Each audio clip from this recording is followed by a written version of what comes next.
Olá, turma. Com esse vídeo nós vamos começar uma série de exemplos do livro texto envolvendo aplicações das equações diferenciais. Esse conteúdo é muito importante para não apenas no curso, mas para vocês enquanto futuros professores de matemática, porque vai ser nessa parte do curso que nós vamos ver as funções exponenciais, trigonométricas, polinomiais surgirem como sendo um modelo matemático para diversas situações em aplicações envolvendo as ciências exatas e naturais. Algumas substâncias,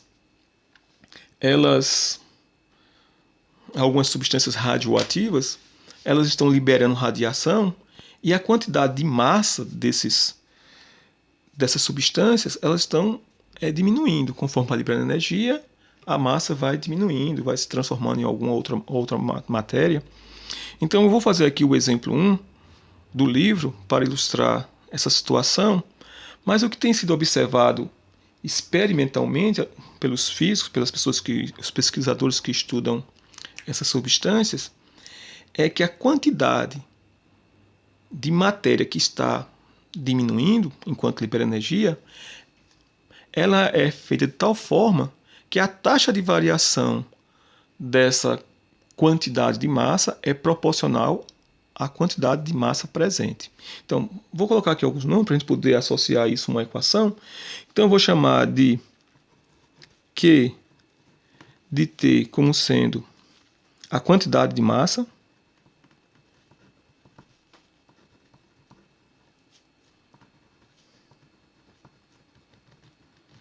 que está se modificando, e vou chamar então de dQ dt como sendo exatamente essa taxa de variação da quantidade de massa com relação ao tempo.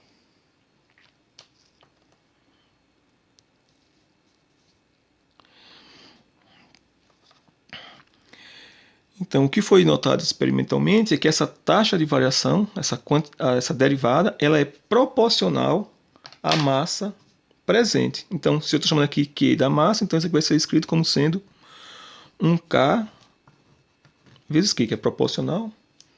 Só que nesse caso, como a massa está diminuindo, a gente vai esperar que a derivada seja positiva ou negativa. Se a função está decrescendo, que a derivada seja negativa, né?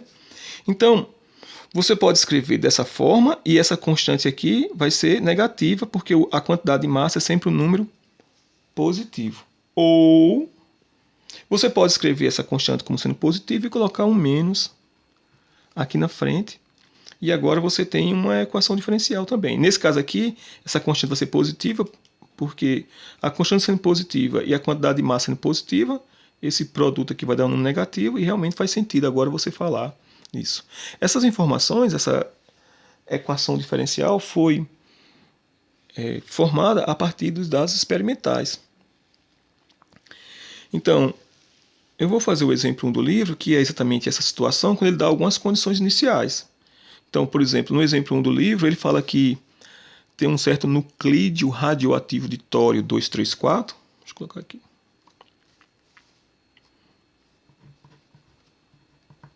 Tório 234, ele é radioativo, então ele vai liberando energia e vai perdendo massa, de forma que satisfaz essa equação diferencial aqui. Só que ele diz que no momento inicial, quando começou a se fazer as medições, que no momento que um pesquisador estava coletando os dados, observou que no momento inicial tinha 100 miligramas desse material e depois de 7 dias essa quantidade caiu para 82,04 miligramas. Então esse valor 100 miligramas vai ser a quantidade de tório 234, vai ser a massa no momento que ele começou a coletar esses dados. Então, se a gente tomar esse momento como sendo o momento inicial, o T igual a zero, então você vai ter que esses 100 miligramas, ele vai ser o Q de zero.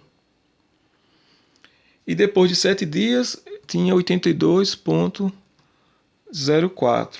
Então, esse 82,04 vai ser a função, o valor da função para t igual a 7. Ou seja, esse 82,04 miligramas vai ser o Q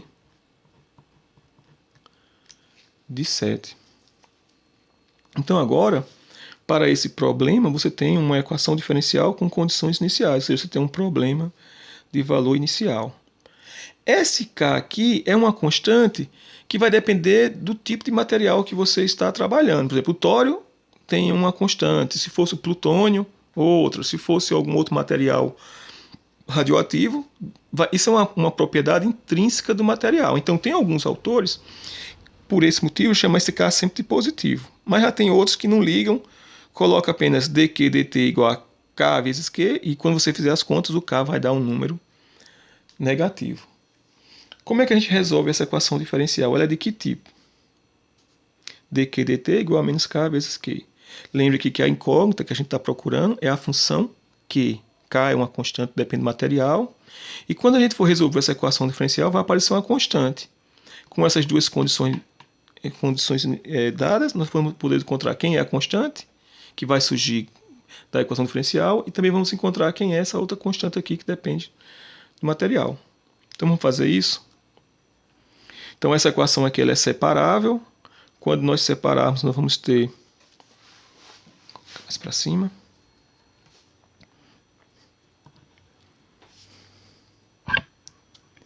dq dt. Estou dividindo tudo por quê? Vai ser igual a menos K. Então a gente conseguiu separar as variáveis. Agora a gente vai integrar dos dois lados com relação a t. Então vai ficar integral de 1 sobre Q. Eu estou integrando aqui com relação a t, então vai aparecer um dt aqui e um dt do lado de cá, né? dq dt vezes dt é exatamente dq. E aqui vai ficar integral do outro lado de menos K dt. Pronto, agora é somente resolver as duas integrais. A integral de 1 sobre Q dq seria o ln do módulo de Q, mas como aqui Q representa a quantidade de massa, que é uma função sempre positiva, eu posso escrever apenas o logaritmo de Q. Então, ln de Q vai ser igual a integral de menos K dt é menos KT mais uma constante que eu vou chamar de C.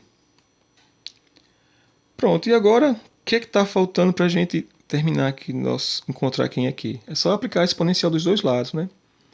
Então, aplicando a exponencial dos dois lados, do lado esquerdo vai ficar a exponencial do ln de Q, que é Q.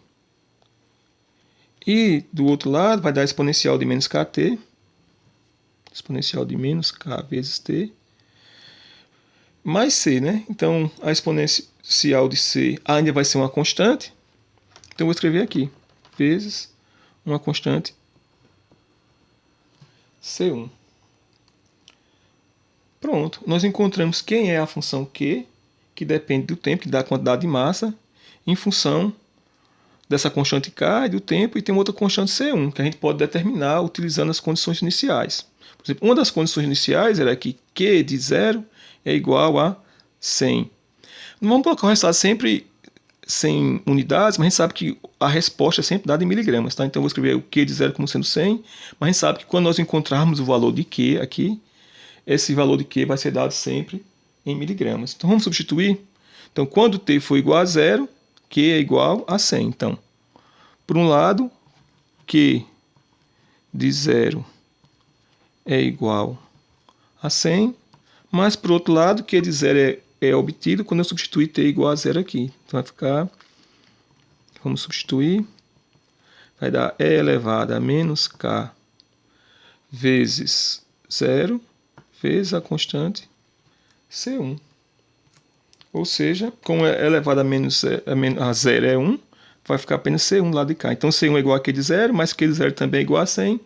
Portanto, nós encontramos que esta constante C1 é igual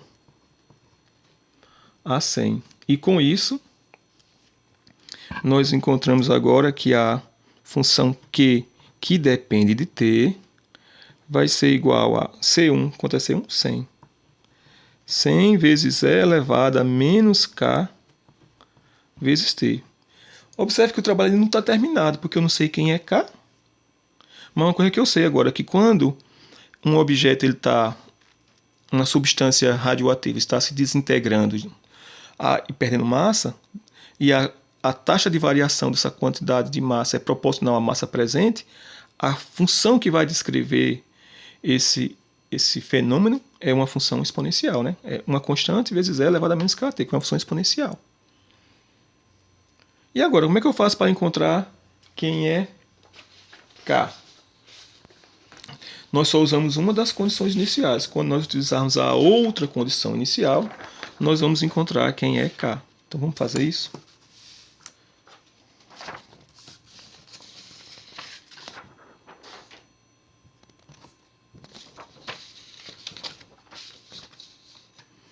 Então, nós já temos que, vou repetir aqui, tá?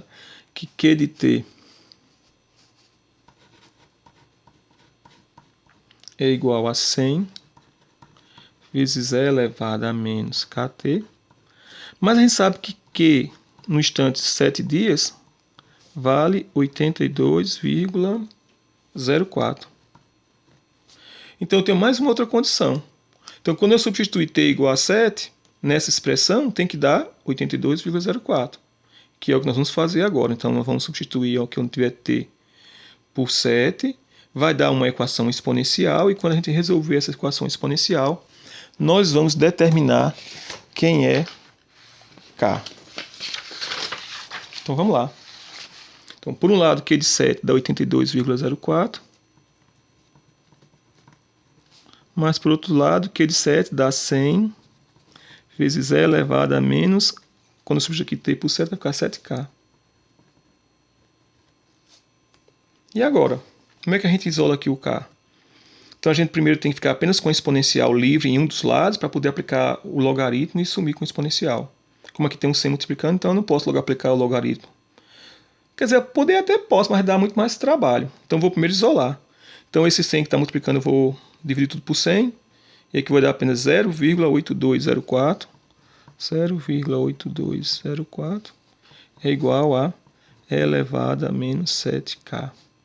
E agora sim, eu posso aplicar dos dois lados o logaritmo. Então, do lado esquerdo vai dar o ln de 0,8204 e do lado direito vai dar menos 7K, porque o logaritmo e a exponencial são funções inversões da outra. Pronto, daqui a gente conta quanto é que vale K. Então, K vai ser igual a ln, logaritmo natural de 0,8204 dividido por menos 7. E esse valor dá, deixa eu pegar a calculadora.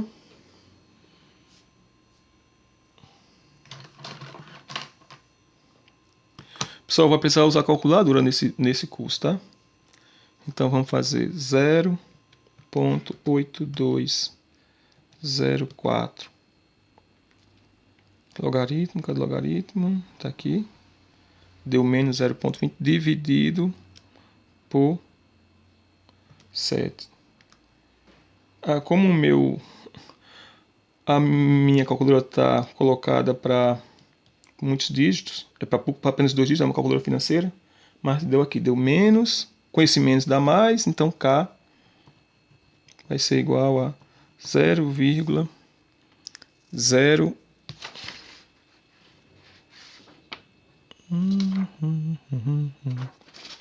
0,2828 por dia, tá? Porque quando a gente fez aqui essas contas, esse 7 era a quantidade de dias.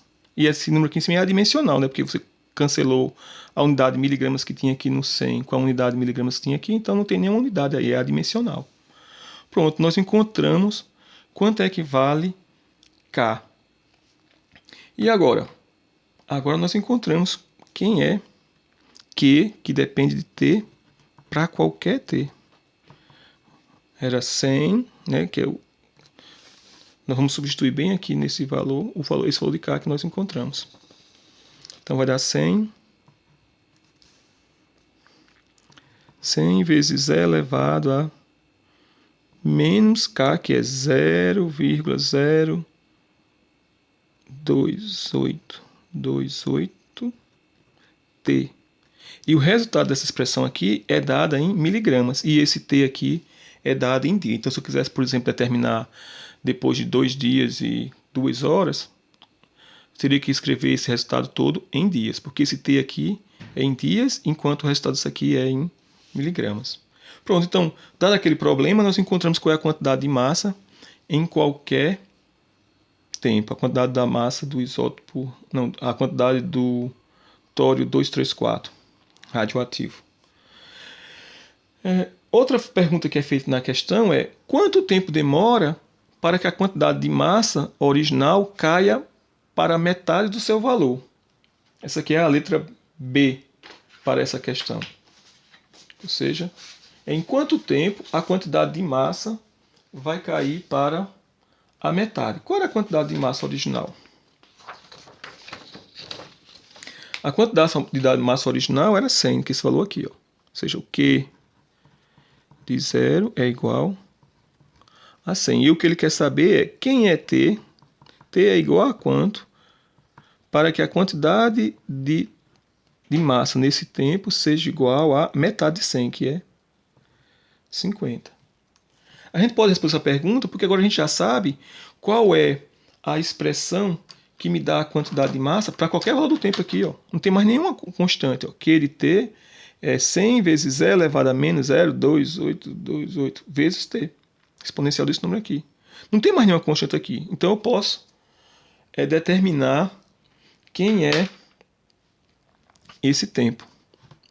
Vamos fazer então? Vamos lá. Então, por um lado, eu vou substituir o Q por 50 e vou procurar qual é o valor de T para que esse Q dê 50. É isso que está sendo pedido aqui. Então, coloca mais para cima, fica melhor vocês visualizarem. Então, 50, que é o Q de T, tem que ser igual a 100.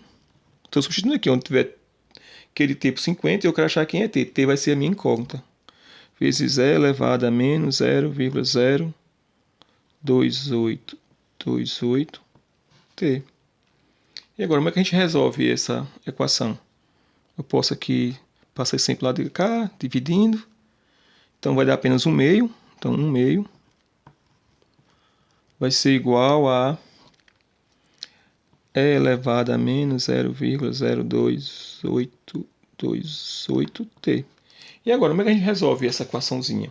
Olha uma aplicação da equação. Para que você tem que estudar a equação exponencial? Opa, foi demais. Pronto, agora é só aplicar o logaritmo dos dois lados, né? Aplicando o logaritmo do lado de cá, vai ficar ln de 1 meio, mas pela própria logaritmo, como é o logaritmo da divisão, é a diferença do logaritmo, vai ficar o logaritmo de 1 menos o logaritmo de 2. Só que o logaritmo de 1 é 0, então vai dar apenas menos ln de 2, igual a... E a ln da exponencial é o próprio valor, menos 0,02828T. Pronto. E agora é só a gente dividir tudo por esse coeficiente e encontra quem é T. T vai ser igual a... Deixa eu fazer aqui na calculadora.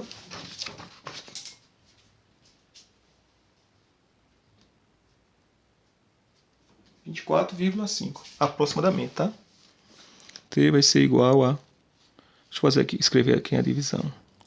É menos o ln de 2 dividido por menos 0,02828, que dá 24,5 dias aproximadamente. Ou seja, então o tempo que demora para que o objeto perca metade da sua massa é 24,5 dias.